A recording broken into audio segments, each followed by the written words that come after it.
Question number 5 देखते हैं। Company है जो फॉलोइंग बैलेंस शीट दे दी गई 31 मार्च 2021 की equity share capital 75 lakh shares of 10 each के हिसाब से दे दिया गया। Reserve surplus 15% debenture current liability दे दी गई। एसेट के साइड के अंदर बिल्डिंग मशीनरी करंट एसेट के अंदर stock debtors and bank balance दे दिए गए। एडिशनल इन्फॉर्मेशन दी गई है। फिक्स कॉस्ट पर एनएफ की excluding the interest for 6 crore है। Variable operating cost ratio 60%, asset turnover ratio 2.5, income tax rate 40% में कैलकुलेट करके बताना है। EPS, operating leverage, FL and CL.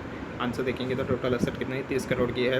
तो total asset turnover ratio 2.5 crore दे दिया गया है। तो टोटल एसेट टर्नओवर रेशियो का फॉर्मूला लगाएंगे sales divide by total asset. तो यहाँ पर सेल्स कितनी थी हमारी उसको फाइंड आउट करना था और 2.5 का हमारा एसेट टर्नओवर दे दिया गया था। 2.5 को मल्टीप्लाई करेंगे 30 से तो 75 करोड़ की हमारी टोटल सेल्स आ जाएगी। Computations of the profit after tax PAT देखेंगे तो सेल्स कितना आ गया 75। सेल्स कितना आ गया 75 करोड़ का। उसमें से लेस करेंगे वेरिएबल ऑपरेटिंग कॉस्ट वो कितनी थी 60% हमको दिया गया था। तो 60% लेस करेंगे तो कंट्रीब्यूशन आ जाएगा। लेस करेंगे fix cost other than the interest हमको दी गई थी कितनी थी 6 करोड़ की थी। तो वो लेस करेंगे तो हमारे पास क्या आ जाएगा profit before interest and tax मतलब ईबीआईटी आ जाएगा। इसमें से लेस करेंगे इंटरेस्ट ऑन द डिबेंचर्स वो कितना था तो 15 का 15% करेंगे जो डिबेंचर्स हमको दिए गए थे। तो उसका कितना आ जाएगा 2.25 करोड़ आ जाएगा। माइनस करेंगे तो कितना आएगा इक्विटी 21.75 आएगा। लेस करेंगे टैक्स कितना था तो 40% था तो वो लेस करेंगे तो पीएटी आ जाएगा। ईपीएस देखेंगे तो पीएटी को डिवाइड करेंगे numbers of the equity shares से वो कितना था तो 13.05 को डिवाइड करेंगे 0.75 से मतलब 75 लैक्स थे। इसलिए यहाँ पर हम लोग किसके अंदर लिख रहे हैं तो रुपीज़ इन करोड़ के अंदर लिख रहे हैं। इसलिए यहाँ पर नीचे 0.75 करेंगे तो 17.48 रुपीज़ आ जाएगा। ये इंडिकेट करेगा कि जो अमाउंट कंपनी की वो अर्न कर रही है पर शेयर के ऊपर इन्वेस्टर्स जो हैं वो इसके गाइडेंस से value of the shares and market के अंदर इन्वेस्टमेंट डिसीजंस ले पाएंगे। ये ऑल्सो इंडिकेट करेगा कि ये ऑल्सो इंडिकेट करेगा और यूज्ड आएगा कंपेयर करने के लिए फॉर्म इंडस्ट्रीज़ के साथ मतलब फॉर्म कैसे परफॉर्म कर रही है इंडस्ट्रीज़ के हिसाब से और इंडस्ट्रियल सेगमेंट के हिसाब से। ऑपरेटिंग लेवरेज देखेंगे तो कंट्रीब्यूशन को डिवाइड करेंगे ईपीआईटी से 30 को डिवाइड करेंगे 24 से तो 1.25 आ जाएगा। ये इंडिकेट करेगा choice technology and fix cost in cost structure के ऊपर और ये स्पेसिफाइड भी करेगा लेवल जहाँ पर फॉर्म ऑपरेट कर रही है beyond operating break even level से। जो ऑपरेटिंग लेवल है अगर वो लो होगा then the operating level is low मतलब ब्रेक इवन पॉइंट से अगर ज़्यादा वो कर रही है तो ऑपरेटिंग लेवल कैसा होगा लो होगा। ऑपरेटिंग लेवरेज क्या होगा लो होगा। ऑपरेटिंग लेवरेज लो होगा अगर फर्म बियॉन्ड जा रही है किससे ब्रेक इवन लेवल से। तो ये इंडिकेट करता है कि सेंसिटिविटी होगी earnings before interest and tax के अंदर मतलब ईबीआईटी के अंदर जो चेंज करेगा सेल्स को एट अ पर्टिकुलर लेवल मतलब बताएगा कि सेल्स के चेंज होने से ईबीआईटी कितना चेंज हो रहा है। तो फाइनेंशियल लेवल देखेंगे तो ईबीआईटी को डिवाइड करेंगे पीपीटी से तो 24 को डिवाइड करेंगे 21.75 से तो 1.103 आ जाएगा। ये हमको कंफर्टेबली बताएगा फाइनेंशियल लेवरेज के जो डेट है उसका ऑब्लिगेशन कितना है ईबीआईटी के ऊपर। मतलब डेट और ईबीआईटी का रिलेशनशिप बताएगा। ऑब्लिगेशन अगर स्मॉल होता है ईबीआईटी के ऊपर तो कंफर्टेबल लेवल होता है फाइनेंशियल लेवरेज मतलब बेटर होता है फाइनेंशियल लेवरेज। कंबाइंड लेवरेज देखेंगे तो कंट्रीब्यूशन को डिवाइड करेंगे पीपीटी से तो 30 को डिवाइड करेंगे 21.75 से तो 1.379 आ जाएगा। या तो ऑपरेटिंग लेवरेज को मल्टीप्लाई कर सकते हैं फाइनेंशियल लेवरेज से तो 1.25 को मल्टीप्लाई करेंगे 1.03 से तो 1.379 आएगा।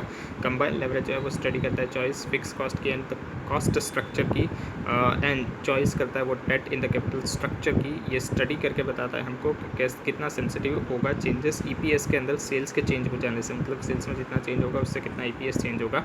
और ये जो ऑपरेटिंग लेवरेज है फाइनेंशियल लेवरेज और कंबाइंड लेवरेज है ये यूज़ किया जाता है मेजर करने के लिए रिस्क। फॉलोइंग इन्फॉर्मेशन दे दी गई है। ये लिमिटेड का earning after tax 5% of the sales है। इनकम टैक्स का रेट 50% है। Degree of the operating leverage 4 times है। 10% debentures in the capital structure दिया गया 3 लाख रुपीज़ का। वेरिएबल कॉस्ट 6 लाख रुपीज़ का हमको बताना है।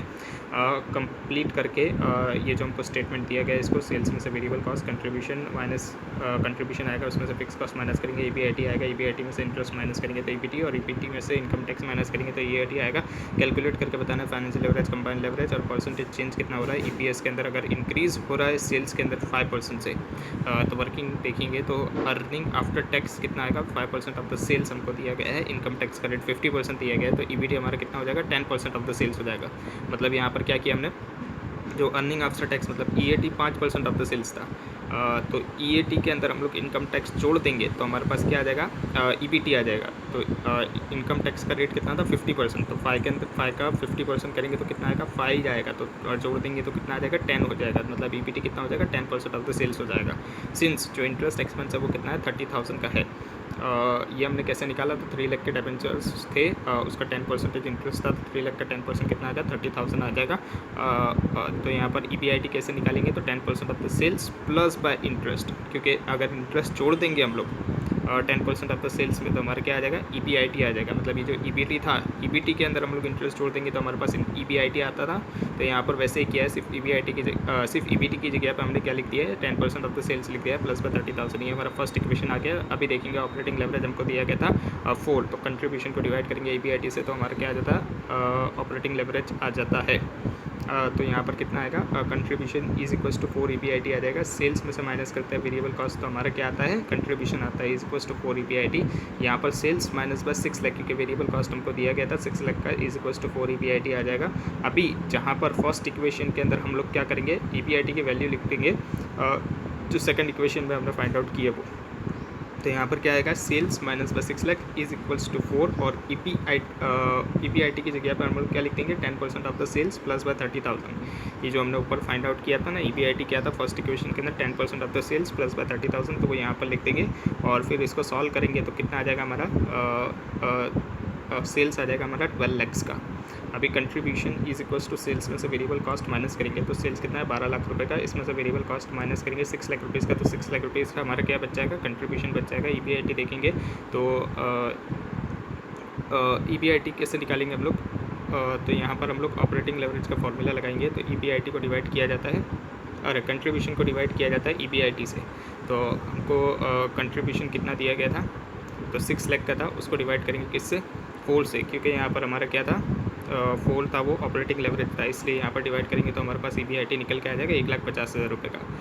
EBIT को हम लोग स्टेटमेंट भी साथ में बनाते जाएंगे। सेल्स 12 लाख, उसमें से वेरिएबल कॉस्ट करेंगे 6 लाख, तो कंट्रीब्यूशन 6 लाख का आ जाएगा। उसमें से फिक्स कॉस्ट जो थी वो कितनी थी 4,50,000 की, ये कैसे निकलेगी, तो फिक्स कॉस्ट कैसे आती है, तो कंट्रीब्यूशन में से EBIT माइनस करते हो तो फिक्स कॉस्ट आती है। कंट्रीब्यूशन हमारे पास 6 लाख है और EBIT हमारे पास 1,50,000, तो माइनस किया तो 4,50,000 आ जाएगा। तो ये फिक्स कॉस्ट हम लोग नीचे स्टेटमेंट में लिख देंगे। तो EBIT हमारा 1,50,000 जो कि हमको फाइंड आउट कर लिया था, और इंटरेस्ट हमको बताते 30,000 का है, 10% के डिबेंचर के थे, उस हिसाब से 3 लाख का 10% 30,000 था, तो 30,000 माइनस करेंगे तो EBT आ जाएगा। टैक्स देखेंगे तो 50% का टैक्स था, तो वो माइनस करेंगे तो EAT आ जाएगा। 60,000 का भी फाइनेंशियल लेवरेज देख देंगे तो EBIT को डिवाइड करेंगे EBT से, तो 1,50,000 को डिवाइड करेंगे 1,20,000 से, तो 1.25 टाइम्स आ जाएगा।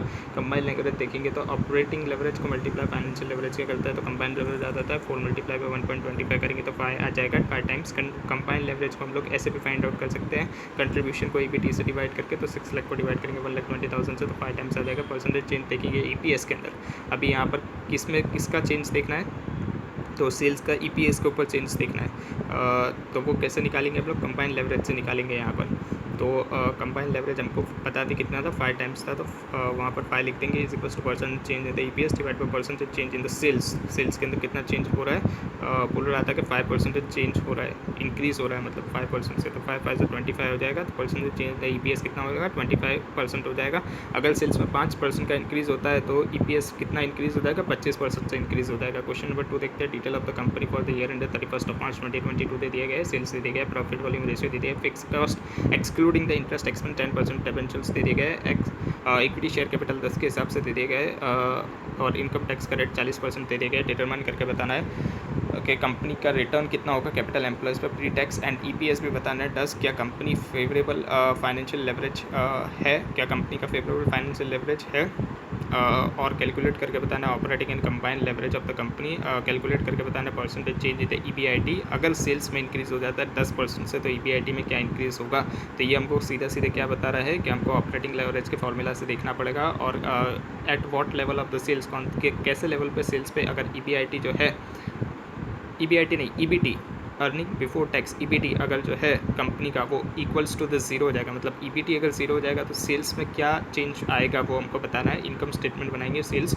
86 लाख का था, उसमें से लेस करेंगे वेरिएबल कॉस्ट 65% का है, तो 86 का 65% करेंगे तो कितना आ जाएगा हमारे पास 55,90,000। ये हमको 65% कैसे निकला, तो 100 में से माइनस किया पी वी रेशियो 35 था तो 65 आ जाएगा। कंट्रीब्यूशन देखेंगे 86 का 35% है तो 30,10,000 आ जाएगा। इसमें से लेस करेंगे फिक्स कॉस्ट जो कि हमको दी गई थी, कितनी थी 10 लाख रुपए की, तो EBIT आ जाएगा। इसमें से लेस करेंगे इंटरेस्ट कितना था 55 लाख का 10% था, 10% के डेट थे तो 5,50,000 आ जाएगा। उसमें से लेस करेंगे तो कितना EBT निकल के आएगा 14,60,000 आ जाएगा। टैक्स रेट 40% है तो 5,84,000 को माइनस करेंगे तो PAT 8,76,000 आ जाएगा। ROCE प्री टैक्स का निकालेंगे तो EBIT को डिवाइड करेंगे कैपिटल एम्प्लॉयड से मल्टीप्लाई करेंगे 100 से, तो EBIT हमारा कितना है 20,10,000 का है EBIT। उसको डिवाइड करेंगे कैपिटल एम्प्लॉयड से डेट प्लस बाय इक्विटी करेंगे तो डेट कितना था तो 55 का था और इक्विटी 75 का था। टोटल करेंगे तो कितना आ जाएगा हमारे पास टोटल आ जाएगा 130। तो 20,10,000 को डिवाइड करेंगे 1,30,00,000 से मल्टीप्लाई विद 100 करेंगे तो 15.46 आ जाएगा। EPS देखेंगे तो PAT को डिवाइड करेंगे numbers of the equity shares holder से, तो PAT कितना था 8,76,000 का था, उसको डिवाइड करेंगे नंबर्स ऑफ द शेयर्स वो कितना निकलेंगे तो 75 लाख कहते हैं 10 के हिसाब से तो 7,50,000 होगा, तो डिवाइड करेंगे तो 1.168 आ जाएगा, या तो इसको आप बोलो 1.17। ROC जो है वो कितना है 15.46 है। सेकंड के अंदर हमको क्या फाइंड आउट करना था कि कंपनी जो है वो उसका फेवरेबल फाइनेंशियल लेवरेज है कि नहीं। अगर favourable financial leverage find out करना हो तो वो कैसे किसके बेसिस पे निकलता है, तो फाइनेंशियल लेवरेज जो होता है वो सिर्फ हमको इंटरेस्ट का प्रोपोर्शन बताता है कि इंटरेस्ट की वजह से कितना हमारा फर्म के अंदर इफेक्ट पड़ रहा है। तो यहाँ पर देखेंगे हम लोग रिटर्न कितना कमा रहे हैं 15.46 कमा रहे हैं और इंटरेस्ट हमको कितना पे करना है 10% का पे करना है, मतलब यहाँ पर फेवरेबल फाइनेंशियल लेवरेज है। अगर ये 10 से कम होता ROCE return on capital employed, अगर 10 से कम होता मतलब क्या होता हमारा अनफेवरेबल होता, क्योंकि उस केस में हमारे को इक्विटी शेयर होल्डर को देने के लिए कोई पैसा नहीं बचता, सारा तो डेट ही ले जाता और लॉस में भी कभी आ सकता था, 1% के हिसाब से जो भी होता वो लॉस में आता। इसलिए यहाँ पर क्या आएगा हमारा अभी के लिए 15.46 है और इंटरेस्ट ऑन द डेट हमको 10% के हिसाब से पे करना है, मतलब यहाँ पर फेवरेबल हो जाएगा लेवरेज, क्योंकि यहाँ पर ROC क्रेडिटर है किससे इंटरेस्ट ऑन द डेट से परसेंटेज कैलकुलेट करके बताएंगे। Operating financial and combined leverage, operating leverage contribution को EBIT से डिवाइड करेंगे तो 30,10,000 को 20,10,000 से डिवाइड करेंगे तो 1.497 आ जाएगा। फाइनेंशियल लेवरेज देखेंगे तो EBIT को डिवाइड करेंगे EBT से, यहाँ पर दो उसने गलत लिख दिया है, EBIT दोनों दो बार लिख दिया उसने, लेकिन नीचे क्या आएगा EBT आएगा। तो 20,10,000 को डिवाइड करेंगे किससे 14,60,000 से, तो 1.377 आ जाएगा। अप्रॉक्सीमेट कंबाइंड लेवरेज देखेंगे तो ऑपरेटिंग लेवरेज को मल्टीप्लाई फाइनेंशियल लेवरेज से करेंगे 1.497 को मल्टीप्लाई 1.377 से करेंगे तो 2.06 आ जाएगा। उसके बाद हमको फोर्थ में क्या बोला गया था, हमको बताना था कि परसेंटेज चेंज कितना होगा EBIT के अंदर अगर सेल्स इंक्रीज हो जाता है 10% से, तो हमको यहाँ पर ऑपरेटिंग लेवरेज का यूज़ करना पड़ेगा। तो 1.497 दिया गया है, तो मल्टीप्लाई करेंगे 10% से तो कितना आ जाएगा 14.97% का चेंज आ जाएगा EBIT के अंदर अगर सेल्स इंक्रीज होता है 10% से। अभी देखेंगे कंबाइंड लेवरेज का फॉर्मूला लगाएंगे, क्योंकि यहाँ पर बताना था कि हमको कि सेल्स में क्या इफेक्ट पड़ेगी अगर EBT जो है वो ज़ीरो हो जाता है, तो यहाँ पर EBT के ऊपर इफेक्ट पूछ रहा है, तो यहाँ पर हमको फाइनेंशियल लेवरेज से करना होता है, लेकिन यहाँ पर फाइनेंशियल लेवरेज नहीं दिया, हमको फाइंड आउट करना था, इसलिए यहाँ पर हम क्या करेंगे कंबाइंड लेवरेज से ही कर देंगे। ये दोनों रीत से हो सकता है, या फाइनेंशियल लेवरेज से भी हो सकता है और कंबाइंड से भी हो सकता है, लेकिन हमारे मॉड्यूल के अंदर और इसके अंदर क्या दिया गया है, हमको किससे दिया गया है कंबाइंड से दिया गया, तो हम कंबाइंड से ही करेंगे। तो यहाँ पर देखेंगे कंबाइंड लेवरेज था 2.062, तो न्यू सेल्स देखेंगे तो 86 लाख को मल्टीप्लाई किससे करेंगे 1 माइनस 0.4850 से, या तो आप ऐसे भी कर सकते हो 86 लाख का सेल्स है उसको मल्टीप्लाई करोगे 48.50 से, और फिर जो भी अमाउंट आएगी इतना का हमारा क्या हो जाएगा, इतने का हमारा डिक्रीज़ हो जाएगा सेल्स में, तो उसको माइनस कर देंगे 86 में से, तो हमारे पास क्या बच जाएगा 44,29,000 आ जाएगा। या तो आप ऐसे भी कर सकते हो कि 1 पे से माइनस कर दो 0.4850 को, तो जो बचेगा वो क्या हो जाएगा हमारा न्यू सेल्स हो जाएगा, तो क्या आ जाएगा 44,29,000 अप्रॉक्सीमेटली। हैंस अगर 44,29,000 सेल्स लेवल ड्रॉप आउट होता है, अगर सेल्स इतना हो जाता है 44,29,000 का, तो हमारा जो EBT जो है फर्म का वो क्या हो जाएगा ज़ीरो हो जाएगा, मतलब 44,29,000 का अगर सेल्स लेवल आ जाता है तो EBT हमारा कितना हो जाएगा ज़ीरो हो जाएगा।